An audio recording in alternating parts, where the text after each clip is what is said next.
नमस्कार मंडळी, प्रेमाची गोष्ट या मालिकेच्या आजच्या भागात आज आपण बघणार आहोत. माधवी पुरुषोत्तमला म्हणत असते की पुरू, अरे या जगामध्ये काय एकच मुलगा आहे का आपल्या मुक्तासाठी. पुरू तिच्या बोलण्याकडे दुर्लक्ष करतो आणि तो मुक्ताला समजून सांगत असतो की हे बघ बाळा, तुझं सईवर प्रेम आहे ना, आणि तू सईची मनाने तर आधीच आई झालीये, मग आता तुला तिची खरी आई व्हायचंय. तर सई सावनीकडे राहिली तर सावनी तिला हॉस्टेलमध्ये टाकेल. आणि तुला असं वाटतं का की सईने हॉस्टेलमध्ये जावं? तिला सुद्धा तिच्या आई वडिलांचं प्रेम मिळालं पाहिजे ना, आणि तुला तर तिची आई व्हायला नक्कीच आवडेल. मुक्ता म्हणते की अरे बाबा, मला सईबद्दल जे काही वाटतं ना ते खूपच जेन्युइन आहे, परंतु म्हणून काय मी त्या सागर कोळीशी लग्न करू? मी असं इमॅजिन सुद्धा करू शकत नाही. आणि असं म्हणून मुक्ता तिथून जात असते. पुरुषोत्तम तिला थांबवतो आणि मुक्ताला म्हणतो की मुक्ता, आतापर्यंत मी तुझ्यावर कुठलाही निर्णय लादला नाहीये, परंतु यावेळी तू चुकतीयस. कारण मुळात म्हणजे तू काही विचार करायलाच तयार नाहीये. तू काय योग्य काय अयोग्य ते बघतच नाहीये. तुझा विचार जरी ठरला नसेल तर माझा विचार ठरलाय. माधवी पुरूला म्हणते की आता तू काय तिच्यावर जबरदस्ती करणार आहेस का? पुरू म्हणतो की नाही, जबरदस्ती नाही करणार, परंतु जर मुक्ताने लग्नासाठी नकार दिला तर मी अन्न पाण्याचा त्याग करेल. आता हे ऐकून सर्वांच्या पायाखालची जमीनच सरकते. आणि तो मुक्ताला सांगून जातो की जर मुक्ता तुला कोणाचं ऐकायचं नसेल ना तर मलाही ऐकायचं नाहीये. त्यामुळे मुक्तालाही टेन्शन आलेलं असतं आणि मुक्ता तिच्या रूममध्ये जाते आणि स्वतःला रूममध्ये बंद करून घेते. तर माधवी रडायला लागते आणि म्हणते की कुठून बुद्धी सुचली आणि हे घर घेतलं काय माहिती. ह्या 102 वाल्यामुळे काय काय आता बघायला लागणार आहे, मीही का तिला समजावत असते. तर इकडे सागर त्याचं काम करत बसलेला असतो. बापू तिथे त्याला जेवण घेऊन येतात आणि सागरला म्हणतात की मला तुझी आई म्हणत होती की तू अजून जेवला नाहीये, मी तुझ्यासाठी दही भात आणि साखर घेऊन आलोय. आणि दही भात साखर बघून सागरला खूप आनंद होतो आणि तो म्हणतो की तुमच्या अजूनही लक्षात आहे. बापू म्हणतात की अरे मग हो. बापू म्हणतात की हो, मग लहानपणी तू दिवसभर दमायचा, खेळायचा आणि रात्री येऊन दही साखर भात खाऊन झोपायचा. शेवटी मुलं कितीही मोठी झाली ना, आईबाप त्यांच्या सवयी नाही विसरत. तुला पण सईच्या सवयी माहीत असतील आणि तुलाही असं वाटत असेल की त्या सवयी बघून तूही बाप म्हणून मोठं व्हावं आणि तिनेही तुझ्या हाताला धरून मोठं व्हावं. बापूंचं हे बोलणं ऐकून सागर अगदी भारावून गेलेला असतो. सागर बापूंना म्हणतो की बापू, तुमची इच्छा आहे ना की मी हे लग्न करावं, आणि जर मला माझी सई या लग्नाने परत मिळणार असेल तर मी हे लग्न करायला तयार आहे. सागर आता लग्नासाठी तयार झालेला असतो. हे बघून बापूंना खूपच आनंद झालेला असतो. बापू लगेचच सागरला दही साखर भरवतात आणि म्हणत असतात की पोरा, तू अशी खुशखबरी दिली आहेस ना की तुला काय सांगू.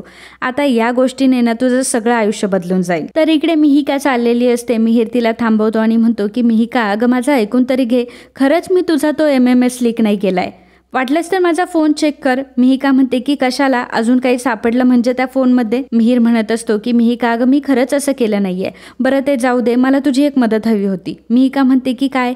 मिहिर म्हणतो की हे बघ, सईला आई भेटावं असं तुलाही वाटतंय ना, तू फक्त ताईला कन्व्हिन्स कर ना, आणि मी सगळ्यांची माफी मागायला तयार आहे. आणि जमलं तर आपल्यामध्ये जे काही घडलंय ते थोड्या वेळापुरतं विसर आणि त्या सईचा विचार कर. मिहिका म्हणते की हो, समजवते ना, मी समजवते तिला की कितीही काही झालं तरी तुझ्या त्या माजोरड्या भावासोबत अजिबात लग्न करू नकोस, आणि जिथे तू आहेस ना तिथे मी येऊ सुद्धा शकत नाही. आणि लग्नाचा तर खूपच वेगळा विषय आहे. जेव्हा जेव्हा मी तुला बघते ना तेव्हा तुझ्या डोळ्यात मला फक्त खोटारडेपणा दिसतो, आणि तुला काही काळजी नाहीये कोणाची, तुला माझीही काळजी नाहीये आणि तुला त्या सईची सुद्धा काळजी नाहीये. फक्त तू एक बहाणा काढून माझ्याशी बोलायला आलायस, आणि आता यापुढे आपल्यामध्ये कुठलंही नातं होणार नाही.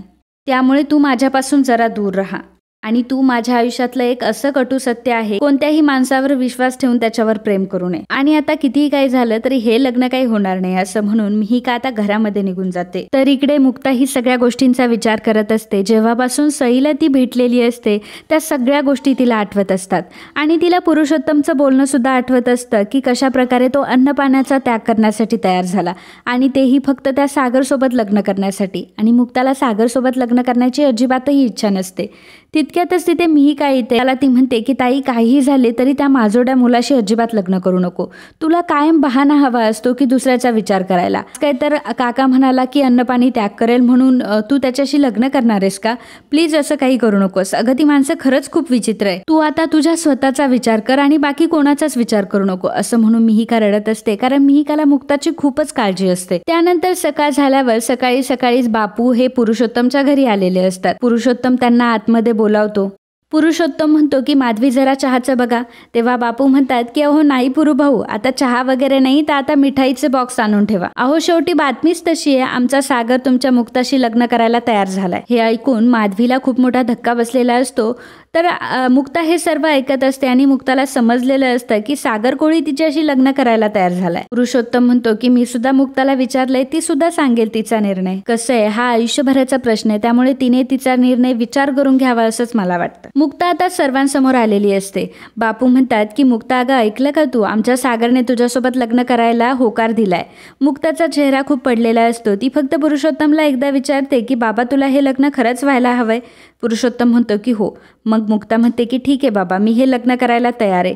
हे ऐकून बापू आणि पुरुषोत्तमला खूप आनंद होतो, तर माधवी मात्र खूप विचारांत पडलेली असते. बापू दोघंही आता एकमेकांचं अभिनंदन करत असतात. तेव्हा मुक्ता म्हणते की परंतु माझी एक अट आहे. खरं तर मुक्ता त्या अटीबद्दल सागर सोबत आधीच बोललेली असते. मुक्ता सागरला म्हणत असते की मला माहिती आहे माझा बाबा तुमच्यासोबत लग्न करण्यासाठी मला फोर्स करतोय आणि त्याला माहिती आहे तो उपोषणाला बसल्यावर आणि अन्न पाणी सोडल्यावर मी लग्नाला तर हाच म्हणणार आहे. तसंही नशीब माझ्यासोबत बरोबर खेळ खेळतंय आणि त्यामुळे बघा मला अशा मुलाशी लग्न करायला लागतंय.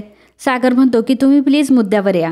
मुक्ता म्हणते की हो, मी लग्न करायला तयार आहे, परंतु माझ्या बहिणीचं आयुष्य उद्ध्वस्त करणाऱ्या मुलाला, ठिशी घालणाऱ्या मुलाशी मला लग्न नाही करायचंय. सागर म्हणतो की म्हणजे तुम्हाला हे लग्न करायचं नाहीये का, मला वाटलंच होतं तसं. मुक्ता म्हणते की तुम्ही माझं नीट ऐकलं नाही. माझी एक अट आहे, मिहीरने जर स्वतःला पोलिसांच्या ताब्यात दिलं तरच मी हे लग्न. सागर तिला म्हणत असतो की मला माहित नाही तुम्हाला हुशार म्हणावं की लगाम, परंतु खूपच सेल्फिश आहात तुम्ही. तर मिहीर तिथे आलेला असतो आणि मिहीर दाराच्या मागून त्या दोघांचं बोलणं ऐकत असतो. तुम्ही दिलेली ऑफर जर मी मान्य केली तर लग्नाच्या नावाखाली तुम्ही त्याला जेलमध्ये टाकाल, आणि जर मी ही अट मान्य केली नाही तर बाप म्हणून मी पुन्हा एकदा नापास आणि लग्न मोडल्याचा आरोप सुद्धा माझ्यावर. हो मुक्ता गोखले, मी तुम्हाला शेवटचा सांगतो की एक नातं जपण्यासाठी मी दुसरं नातं तोडत नाही. मिहीरला मी कधीही जेलमध्ये जाऊ देणार नाही. तुम्हाला दिसला नसेल परंतु त्याच्यामध्ये प्रामाणिकपणा आहे. हिकासाठी तो जीव देऊही शकतो आणि जीव लावूही शकतो, परंतु असं घाणेरडं काम तो कधीच करणार नाही. मुक्ता म्हणते की याचा अर्थ तुम्ही सईला विसरायला तयार आहात. सागर म्हणतो की तुम्ही मला नापास बाबा तसंही म्हणतात, परंतु मी या गोष्टीसाठी मिहीरला नाही फसवू शकत. मुक्ता म्हणते की ठीक आहे, माझी पण हीच अट असेल की मिहीर जोपर्यंत स्वतःहून पोलिसांच्या ताब्यात स्वतःला देत नाही तोपर्यंत मीही तुमच्यासोबत लग्न करणार नाही. आणि हे मिहीरने ऐकलेलं असतं आणि मिहीरला आता काय करावं हा मोठा प्रश्न निर्माण झालेला असतो. आणि मित्रांनो, आजचा हा भाग इथेच संपतो. पुढील भागात आपल्याला पाहायला मिळणार आहे सागर आणि मुक्ता दोघंही भेटलेले असतात. सागर म्हणत असतो की जगात तुम्ही सोडून माझ्या मुलीला काही कोणीच भेटलं नाही का. तर मुक्ता सुद्धा म्हणत असते की मी हे लग्न फक्त सईसाठी करते. सागर म्हणतो की मीही सुद्धा सईसाठीच हो म्हणतोय. मुक्ता म्हणते की मग मीही सुद्धा सईसाठीच बोलली आहे. सागर म्हणतो की आणि हे नातं फक्त सईसाठीच मर्यादित असेल. मुक्ता म्हणते की मग मी कुठे काय म्हणते, मला सुद्धा नातं फक्त सईपुरतच मर्यादित हवंय. सागर म्हणतो की फक्त फक्त फक्त आणि फक्त सईसाठीच असेल. मुक्ता म्हणते की माहितीये, आणि आता कोण शाळेच्या बाकावर जाऊन बसलंय. तर दोघांची आता भांडणं सुरू असतात. तर या दोघांचं प्रेम कसं होईल हे बघणं खरंच खूप रंजक असणार आहे. त्यामुळे मित्रांनो न चुकता आपल्या चॅनलवर मालिकांचे अपडेट बघण्यासाठी आताच आपल्या चॅनलला सबस्क्राईब करा आणि व्हिडिओ जर आवडला असेल तर व्हिडिओला लाईक आणि कमेंट करायला अजिबात विसरू नका. धन्यवाद.